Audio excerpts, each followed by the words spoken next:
Je vais commencer avec une phrase d'André Gide qui dit « Dans un monde où chacun triche, l'homme vrai fait figure de charlatan. » Nous vivons dans un monde de mensonges, où tout le monde ment. Qu'est-ce qui fait que je monte dans l'échelle sociale? C'est que je mens plus que les autres. Meilleur je suis à mentir, plus j'ai de récompenses. Du pouvoir, de l'argent, du prestige. Ce que nous venons de voir dans le film de Laurent Louis ne se passe pas qu'en Belgique. C'est là, il dénonce la corruption jusqu'à l'os, c'est-à-dire complète, de tout le système politique. Non seulement le système est corrompu, parce qu'il repose sur des bases fausses, mais tous les gens qui y sont corrompus. La corruption individuelle règne à tous les niveaux, dans tous les systèmes.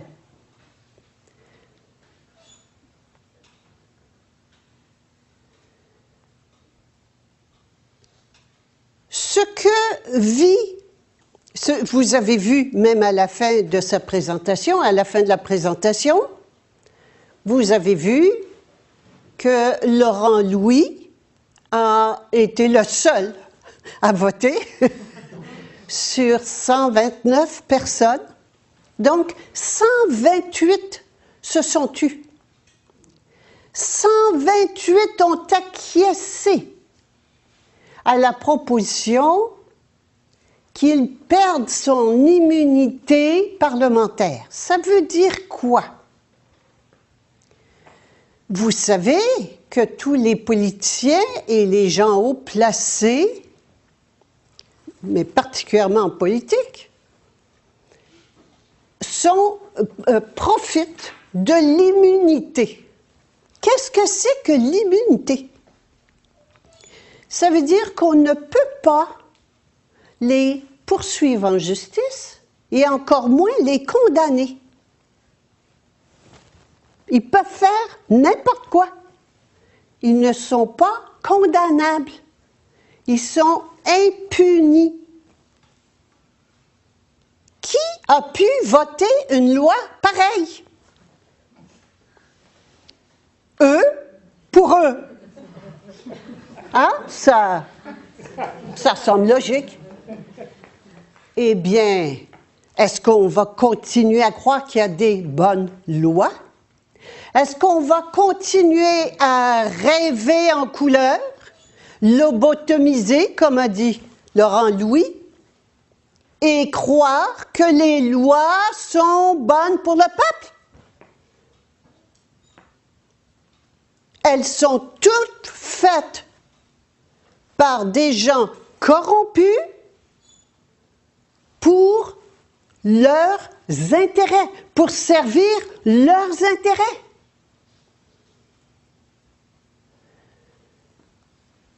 Lesquels intérêts? Mais on parle toujours des mêmes intérêts. On parle des intérêts, de l'argent et du pouvoir. C'est-à-dire de la collusion, et on l'a vu déjà à plusieurs reprises, la collusion politique financière. Ça marche ensemble. Ça prend les deux pour dominer et exploiter le peuple. Ça prend un système politique qui fait des lois qui servent l'argent, qui voit les imposer avec un système policier par la force, et ça prend un système financier qui profite de l'argent. C'est comme ça que ça marche. Qu'allons-nous faire? Et nous nous taisons. C'est sûr, nous nous taisons. On le voit de plus en plus ces temps-ci. On commence à s'ouvrir les yeux. On commence à se réveiller. On n'a pas encore remis en question la nécessité d'un gouvernement. Non, ça, on ne peut pas penser autrement que ça nous prend un gouvernement. Alors, qu'est-ce que je fais quand j'élis un gouvernement? Je donne mon pouvoir et mon argent. Vous avez jamais pensé que si je gardais mon pouvoir et mon argent, que je ne pourrais pas faire pire que ce qu'on voit là? Vous croyez que la pédophilie, c'est seulement en Belgique? C'est sûr. C'est sûr. Il y a quelque chose, un virus dans ce pays-là. C'est pas ailleurs. Personne ne monte dans l'échelle sociale à un certain niveau sans être pédophile. Les décisions sont prises au niveau de sociétés secrètes et où les membres doivent participer pour être accueillis, acceptés, doivent participer à des tortures, des viols d'enfants, des tortures et même les manger. Boire le sang, les manger. Alors, réveillez-vous. Réveillez-vous. C'est cela qui dirige notre pays. C'est cela qui dirige nos multinationales. C'est cela qui dirige les banquiers. Ils sont tous pédophiles. Arrêtez de croire que ce sont des exceptions. Et vous avez entendu, les dossiers ont été cachés, la justice a menti. Savez-vous combien de personnes sont mortes pour avoir trouvé des choses qui n'étaient pas conformes aux intérêts des tout-puissants? En Belgique, 30 personnes sont mortes. Enquêteurs et policiers, je crois. 30 personnes ont été assassinées pour être sûr que ça ne sorte pas, que les noms ne sortent pas. Eh bien, Laurent Louis a eu le courage de sortir le dossier, d'aller voir les rapports d'autopsie et même de sortir les noms des pédophiles de Belgique. Quelques-uns.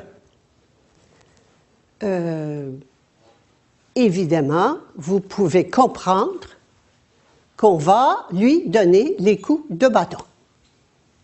C'est sûr. Il le savait. Il a même dit, et c'est important, c'est pas un imbécile, Laurent Louis, les dossiers sont en lieu sûr et s'il m'arrive quoi que ce soit, ils vont sortir publiquement. Hein? Alors oui, il sait très bien que sa peau est en danger, qu'il risque d'être tué. Alors, qu'est-ce qu'on fait dans ces cas-là? Bien, on fait tout ce qu'on peut pour faire taire. Alors, aujourd'hui, ce que je me propose de voir avec vous,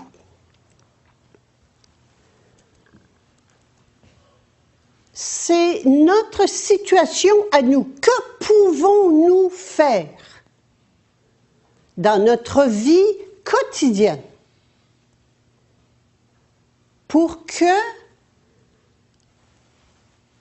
cet état, cette société, cette humanité change?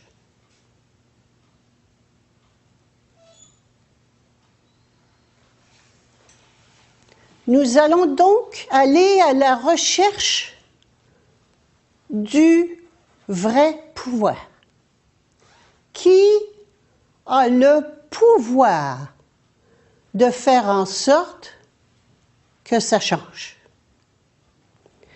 J'ai ici un tableau.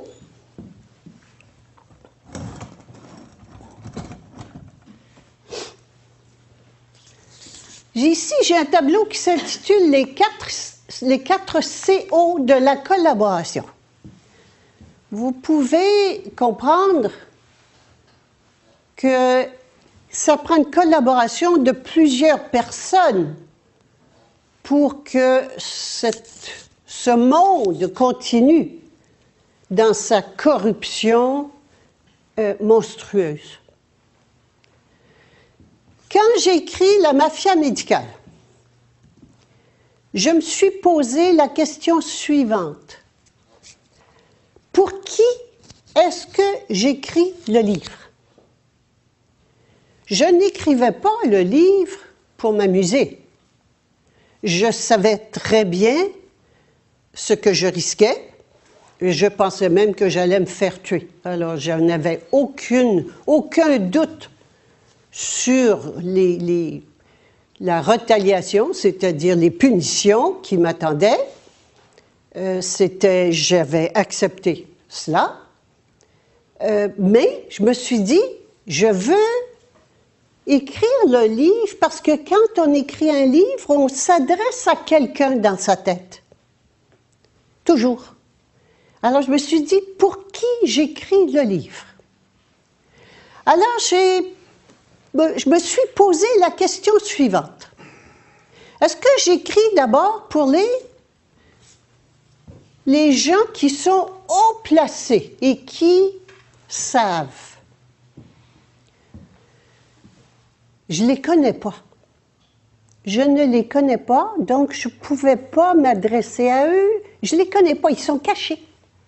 Dans des sociétés secrètes en haut, vous avez des noms. Si vous montez puis vous fouillez des dossiers, vous arrivez sur des noms de corporations, mais jamais sur le nom des personnes qui sont derrière. Alors, je ne les connaissais pas. Bon, je suis passée au niveau suivant, au niveau politique, banquier, le niveau de l'argent. Et je connaissais des personnes haut placées au gouvernement que j'ai approchées pour faire part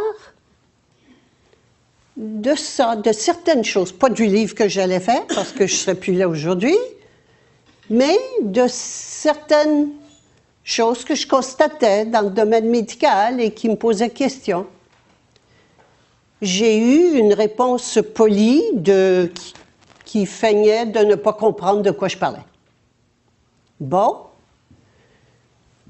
Ensuite, j'en ai parlé autour de moi, ici, aux complicités. Complicité, c'est les gens qui exécutent. Donc, j'en ai parlé autour de moi à des confrères en médecine, qui m'ont regardé comme si j'étais tombée sur la tête et qui m'ont dit « De quoi tu parles? Fais pas ça. » D'autres m'ont dit « Touche pas à ça, c'est dangereux. » Bon, alors j'ai vu qu'il n'y avait aucune ouverture de ce côté-là, mais vraiment aucune.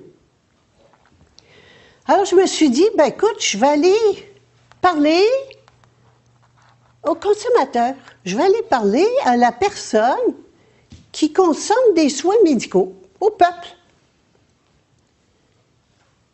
Et j'ai réalisé qu'en fait, le vrai pouvoir est ici. C'est parce que nous consentons que c'est possible. Qui a le vrai pouvoir dans le domaine de la santé? Les malades. Si les malades ne vont pas chez le docteur, il n'y a pas de système de santé. Réalisez le pouvoir que nous avons.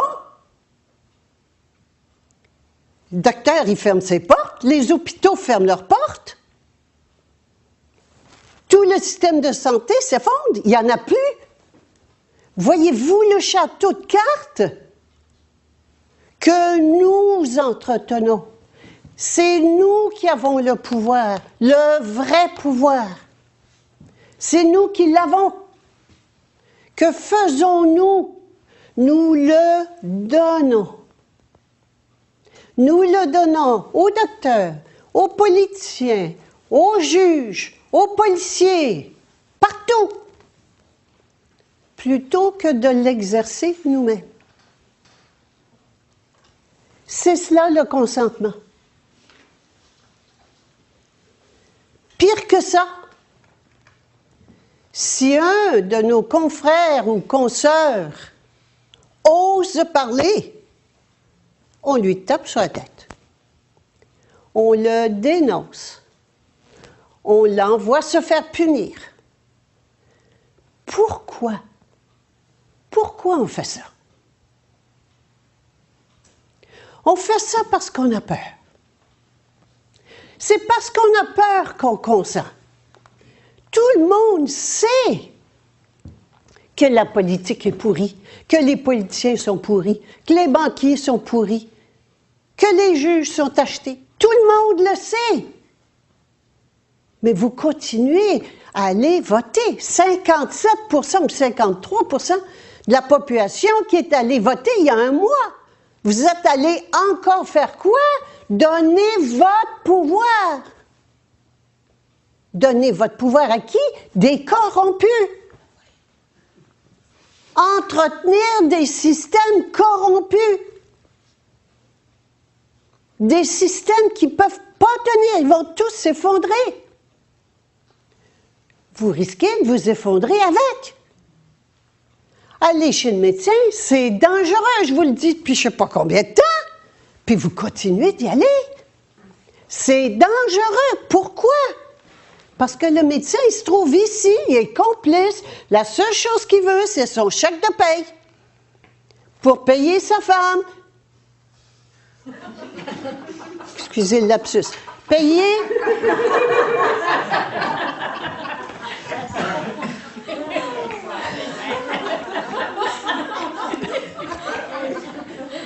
sa famille, son hypothèque, pour payer son hypothèque, faire vivre sa famille. Et c'est son seul souci au médecin, c'est son seul souci. Et il fait quoi? Bien, il fait ce qu'on lui dit de faire. Qui lui dit quoi faire? Il reçoit les ordres du gouvernement. Il reçoit les ordres du gouvernement. Comment? À travers le Collège des médecins qui lui dit comment il faut qu'il traite les médecins, les patients, et à travers tout le contrôle du système médical qui lui a appris la façon de pratiquer la médecine. Et le système médical est contrôlé par qui? Par l'industrie pharmaceutique.